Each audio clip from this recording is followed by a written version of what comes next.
Video शुरू करने से पहले खुद से एक सवाल कर लेते हैं, क्या आपको वाकई ही लगता है कि आप जो सैलरी कमा रहे हैं या जो थोड़े बहुत पैसे अपने बैंक में जमा करके रखे हैं वो आपको अमीर बनाने के लिए काफी होंगे? अगर तो आपका जवाब हाँ है तो आप किसी पुराने दौर की बात सोच रहे हैं, क्योंकि 2026 में बैंक में पड़े पड़े जो पैसे हैं वो इन्फ्लेशन का शिकार हो जाते हैं।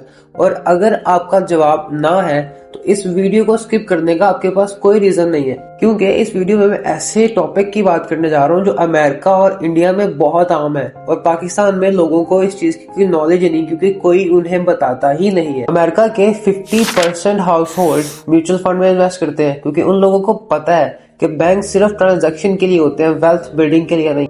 पूरी दुनिया में trillions of dollars mutual fund में इसलिए पड़े क्योंकि वहां के लोग प्रोफेशनल मैनेजमेंट पर भरोसा करते हैं, और अक्लमंद भी वही है जो अपना दिमाग इस्तेमाल करे और दूसरों की एनर्जी। पाकिस्तान में जितने भी लोग म्यूचुअल फंड में इन्वेस्ट करते हैं उन्हें इस बात की नॉलेज है कि वो सारा दिन मार्केट को नहीं देख सकते, इसलिए वो अपने पैसे उन एक्सपर्ट्स के हाथों देते हैं जो उनके लिए हलाल तरीके से प्रॉफिट कमाते हैं। लेकिन ये बात आपको वो नहीं बताएंगे, ये बात आपको बताऊंगा मैं, इसलिए मुझे फॉलो करना मत भूलिएगा।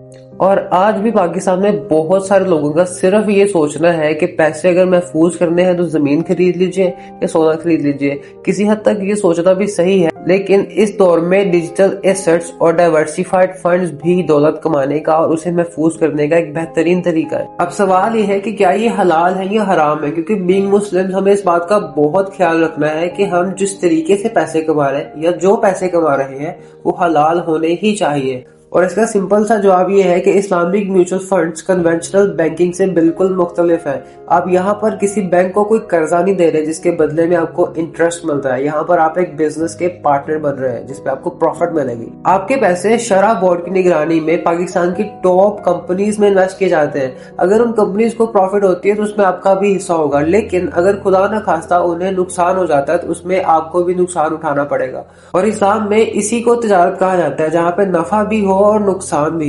पाकिस्तान में KMI30 इंडेक्स की कंपनीज जैसे लगी सीमेंट, एनग्रो या PSO जैसी कंपनीज में इन्वेस्ट करना बिल्कुल भी मुश्किल काम नहीं है। आप सिर्फ 5,000 की इन्वेस्टमेंट से इन कंपनीज में पार्टनर बन सकते हैं। अब थोड़ी सी कैलकुलेशंस कर लेते हैं ताकि आपको पावर ऑफ कंपाउंडिंग समझ आ जाए।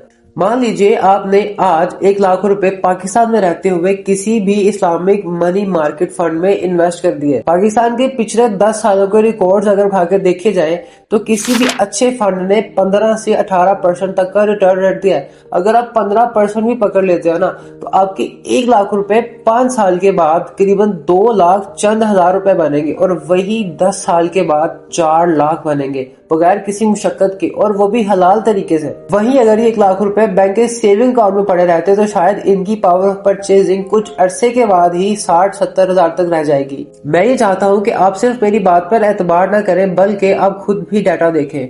नीचे डिस्क्रिप्शन में मैंने mutual fund association of Pakistan का लिंक दिया है, उस लिंक पर जाएं, शरह कंप्लेन फंड सेलेक्ट करें और खुद देखें कि उन्होंने पिछले 1 साल में कितना रिटर्न रेट दिया है। कुछ फंड्स ने तो 20% तक भी परफॉर्म किया। इस लिंक पर जाइए और वापस आकर उस फंड का नाम लिखिए जिसका रिटर्न आपको सबसे बेहतर लगा है। अमीर सिर्फ वो नहीं होता जो ज्यादा पैसे कमाता है, बल्कि अमीर वो भी होता है जो इन्वेस्ट करना जानता है। और सैलरी से गुजारा हो जाएगा, लेकिन अगर आप अमीर होना चाहते हैं तो इस चैनल को जरूर फॉलो कीजिएगा।